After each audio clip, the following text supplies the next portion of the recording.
Hello, and welcome to WomenShare, a marketing guide for women in financial services where successful advisors and corporate leaders who happen to be women share their stories and best practices with a mission to help other women grow their businesses and careers. I am Leah Alter. And I'm Joanna Ehresman. Thank you so much for listening today. In this inaugural episode of WomenShare, we'll share what inspired the idea for this show and how our experiences in the financial services industry, which you'll find are similar in some ways and very different in others, have led us to this place.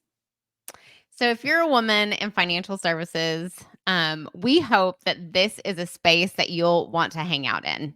We hope it inspires. We hope that you hear stories, best practices, and great advice from other women who have had breakthroughs and success. And we're so excited that you're here.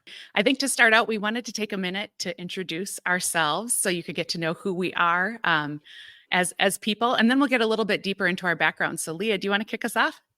Absolutely. Again, I'm Leah Alter. I am the founder of Marketing by Foxy. I have spent the last 17 or so years in Austin, Texas, but just relocated back to Arkansas, where my family is from. So enjoying spending more time with my folks. I have two pups, Hank and Rosa. And yeah, just excited to be here. How about you? Yeah. Hey, I was going to say Hank and Rosa may make the occasional cameo on the podcast, right? Yeah. Whether I want them to or not, yes. Yes. Well, I'm Joanna Ehresman. I am based out of the Minneapolis-St. Paul area, so I'm just west of Minneapolis. And I am a lifelong resident of Minnesota, so I will try to not complain too much about weather as we get into the winter, all of the things that Minnesotans are notorious for. But yeah, I've spent my career in marketing, actually. So we'll get more into the background, but I am the founder of Momentum Growth Solutions, which is a marketing consultancy. And I live with my husband and three boys here in the Twin Cities area. So, okay, well, let's get into it. A little bit about how WomenShare came about. I had the idea of launching a podcast for a while now, and really was inspired after a conversation that I had early 2023 with Sarah, who's our producer. She's going to be a guest on the show later in the season, about what I could create in terms of a space for women in the financial services industry. And I knew immediately I wanted a co-host and was really kind of noodling on who that might be or really who might be available to be able to do that with me, since I had left and started my own thing. And almost within, I want to say it was like less than 2 weeks, I found out that Joanna was leaving her prior position. And I immediately sent her a message and I said, hey, can you jump on a call? I have an idea to pitch to you. And she was like, okay. So we got on the call. I mean, I had like a PowerPoint deck. I like really wanted to pitch this to her because I was so excited about the idea of her being my co-host. I just knew immediately she was the perfect complement to me. She herself is so inspiring and I just enjoy our time together so much. So when she said yes, I was so excited. And we just immediately started the creative process, which has been so much fun. Well, Leah, you're making me blush. Thank you. And I would say it is true. We would talk about this. Like it's a little bit, I don't know, like not fated that we got connected, but there was just so many things we had in common when we first met and so many shared passions or shared perspectives but yet we're very different people, as you will learn over the course of this podcast. But when Leah first approached me, like she said, and we'll get a little bit more into our career backgrounds here in a minute, but I was at a time of transition and I wasn't in a place to say yes to much, but this was an easy yes for me. And I think it was the fact that there's really two components of it that were appealing. One is the obvious focus on women in financial services. We've got long careers in the industry and shared passion around helping women to have more of a seat at the table. And this isn't an anti-man thing at all. It's just about, this isn't a zero-sum game. Women having more influence in how our companies are led and our clients are served can only lead to good outcomes for clients and for people who are working in this industry.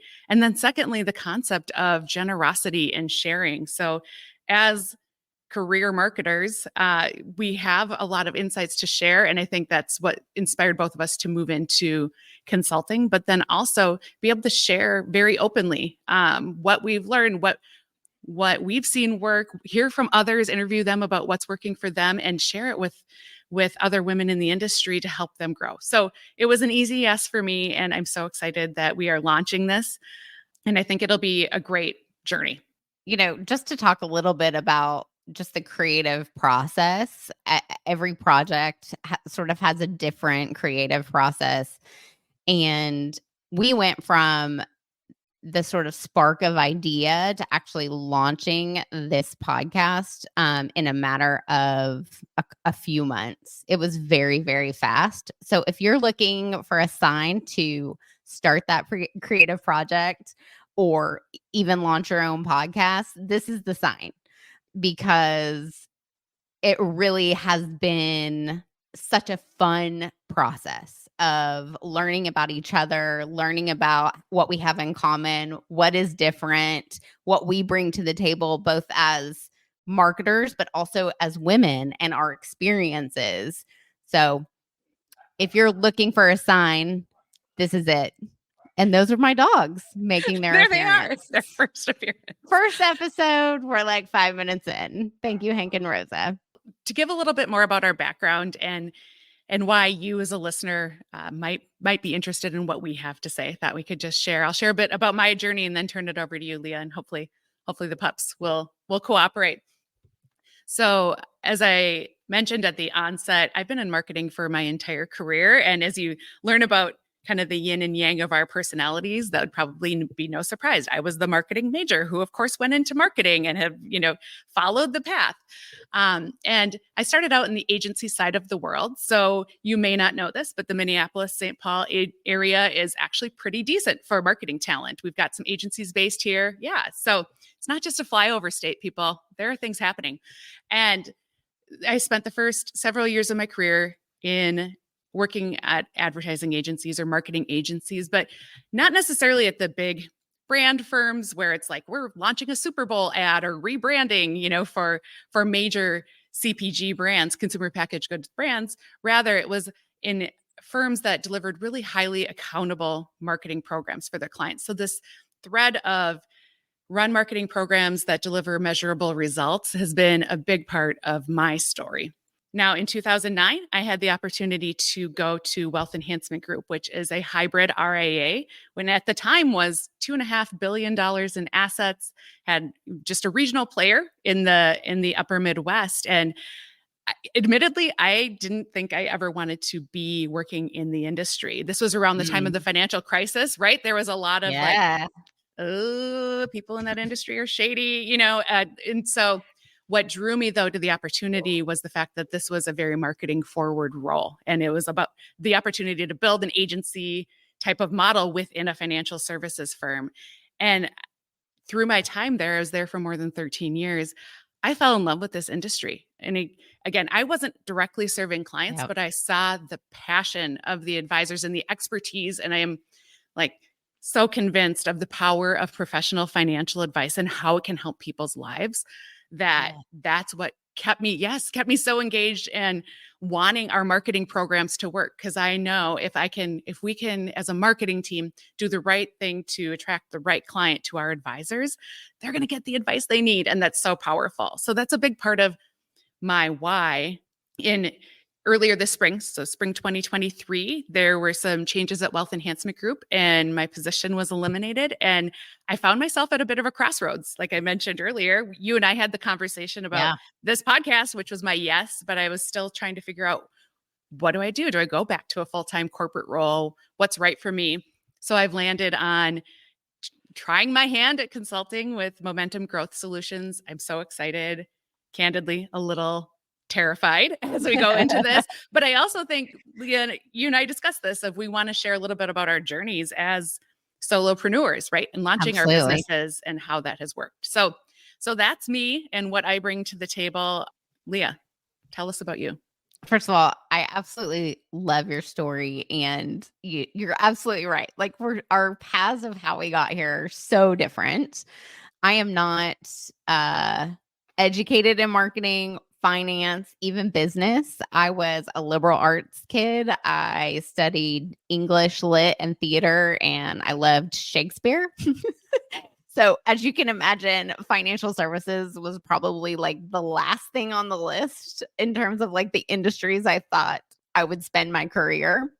I went to New York right after college and worked in the theater industry and got some really great opportunities and worked with some A-list kind of celebrities and actors. And that is relevant to my story because when I applied for the job at NFP, at the time it was NFP, Kestra then spun out from there. They hired me because they had just started to recruit advisors. That was in 2010. Prior to that, if anyone joined NFP, it was referred in by another advisor or some sort of like connection. They hadn't done any real recruiting and they really wanted to step up their game. And my boss at the time said, if you can deal with celebrities, you can deal with advisors. And that's why I was the one that got the job, which I thought was just so funny at the time. But as I got to know more advisors and work with more advisors, it was absolutely true. It's a certain gravitas that comes with your point about the expertise and the passion. And I just immediately like fell in love with advisors, especially the women advisors that I was meeting, which so inspiring. I had one of them had something. Hopefully, she'll be on the show.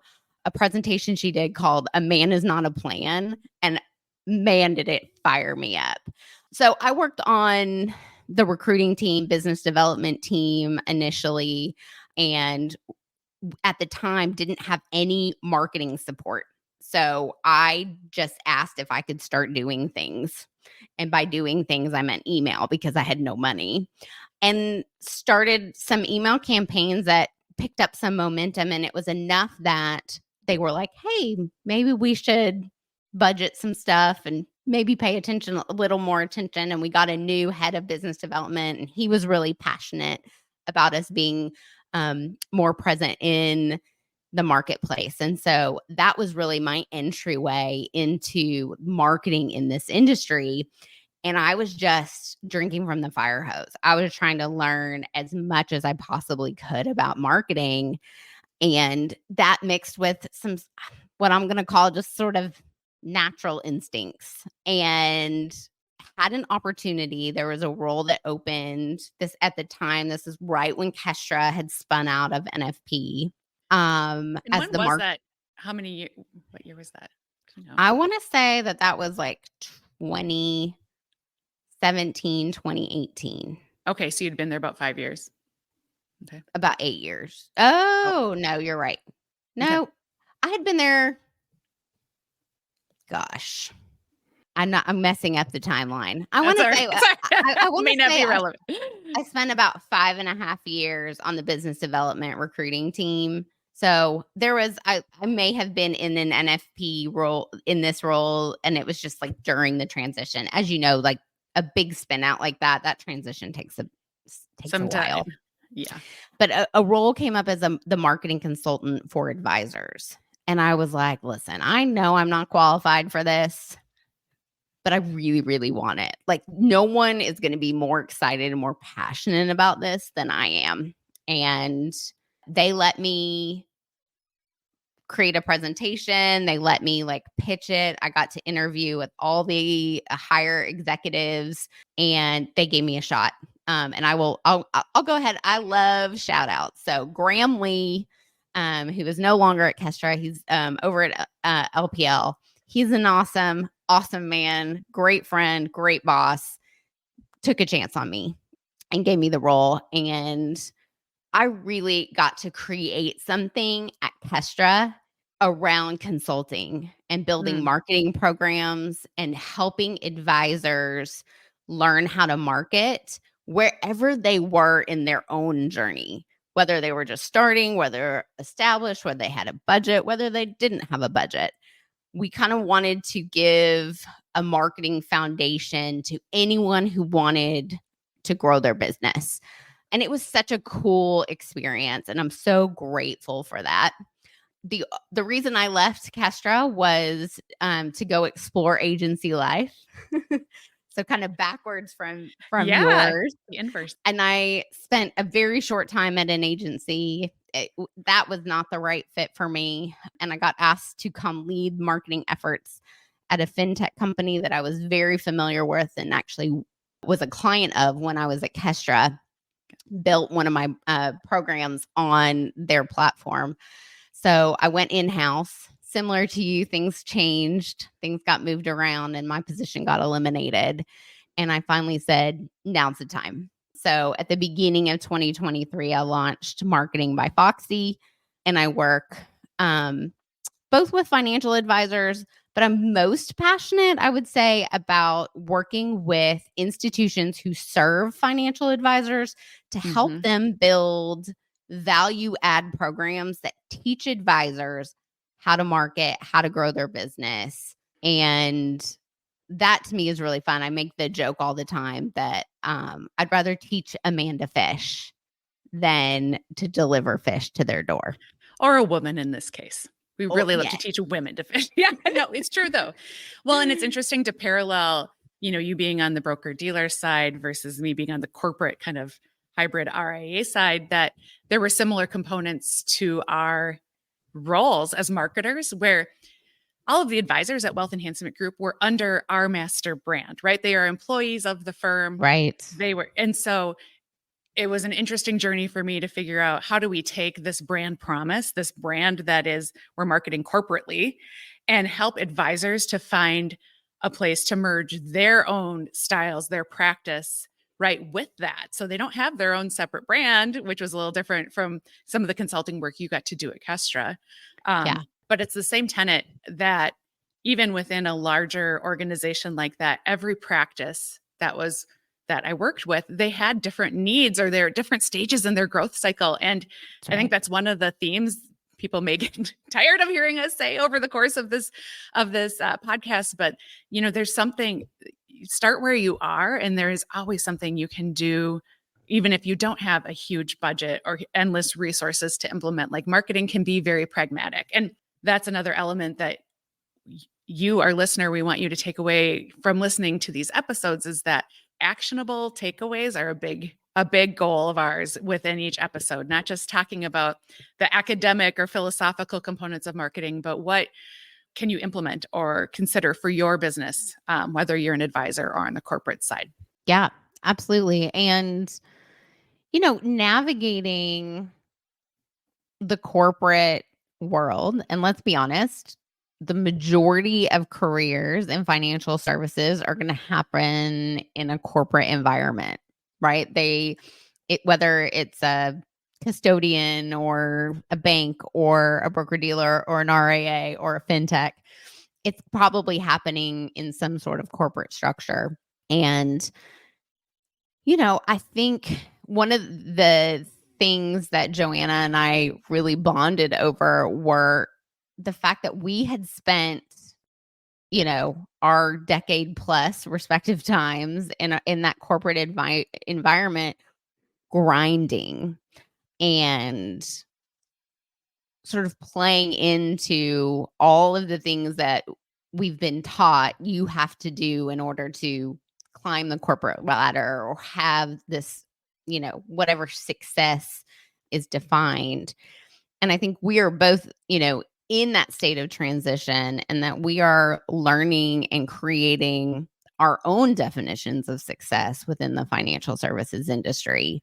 And if we can help inspire other people to do that as well, whether they're in the corporate structure or not, because that journey really started for me when I still was working in there and figuring out what was true for me versus what I had been taught or what I've learned. And I think that is another aspect of this space that's really, really important, which is you're going to get the truth and authentic versions of us. Yeah. Of our The good, experiences. the good, the bad, the ugly, what Mhm. we've learned along the way.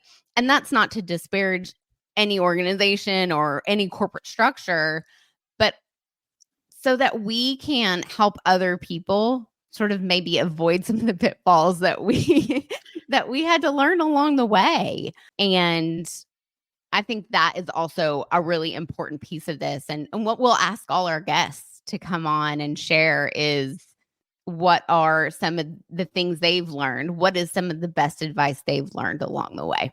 So if you are enjoying what you're hearing so far, we would love nothing more if you would go and subscribe. We have so many amazing guests lined up from all over the industry, lots of really cool topics, lots of actionable takeaways in marketing and growth.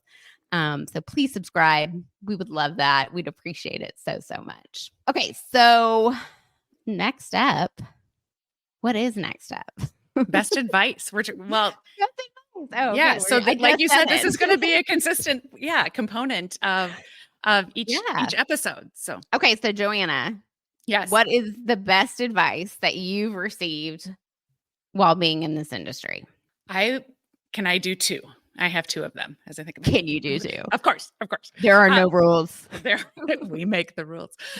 I would say first is related to marketing. So for all my marketers out there and or financial advisors who are thinking about marketing programs, this is so true. And I have painfully learned this lesson time and again, is the rule that your marketing has nothing to do with you and your opinion.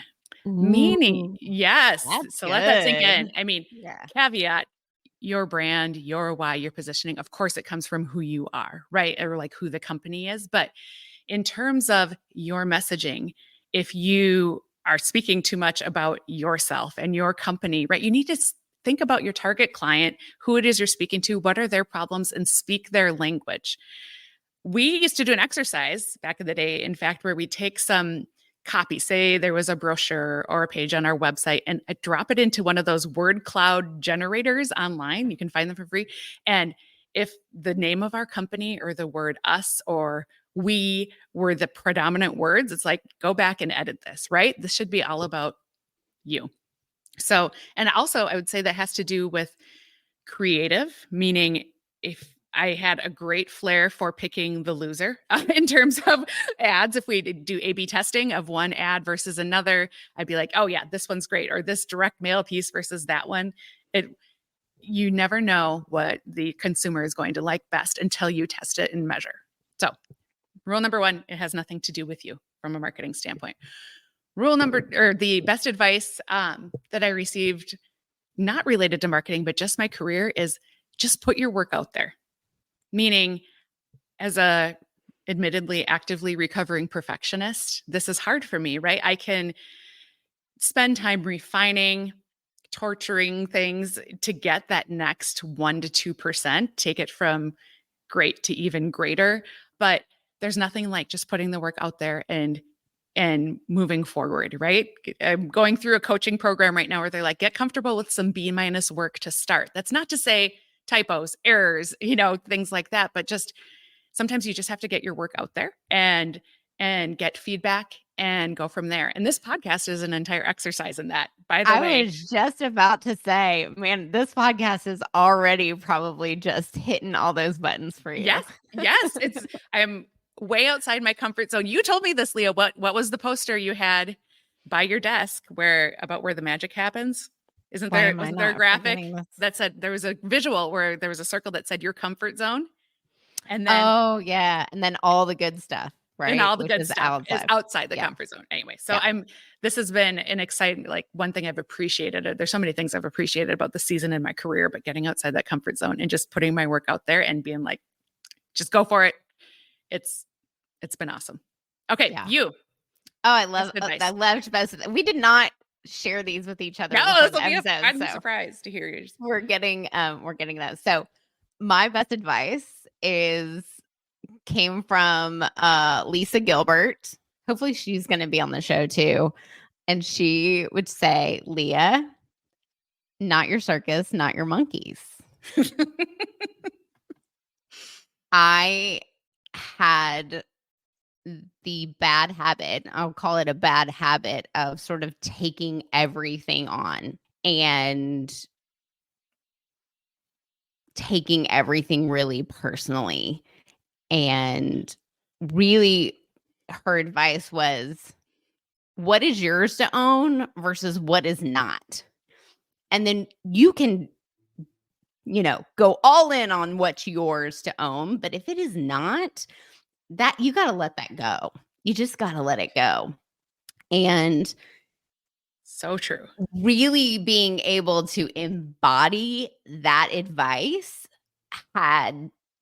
was a game changer and so helpful in getting to me where I am today, because I felt like for so long, if I just kept grinding and working hard and,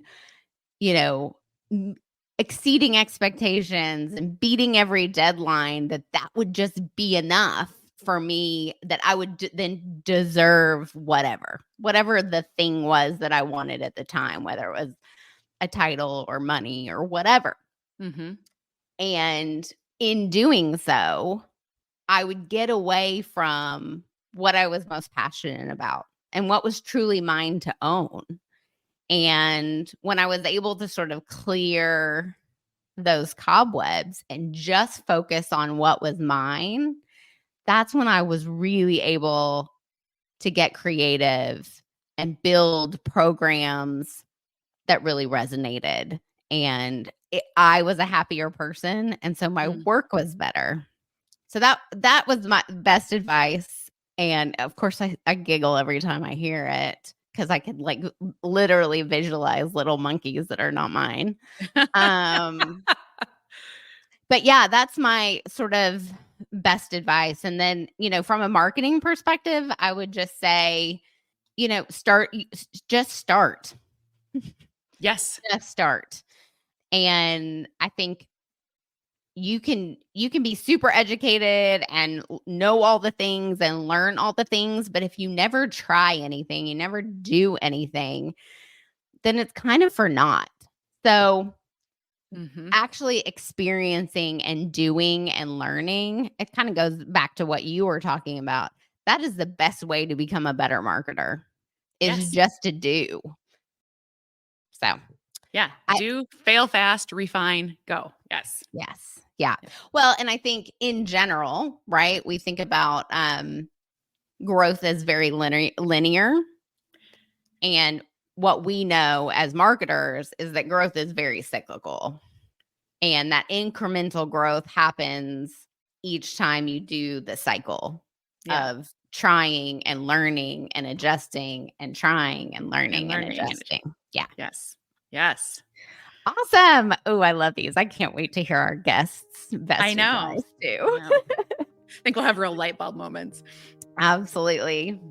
All right. Well, we are so excited. If you've made it to the end of episode 1, thank you so much for being here. Again, our mission for this show is to create a space for women in financial services who want to learn and grow from other women who have had success and have,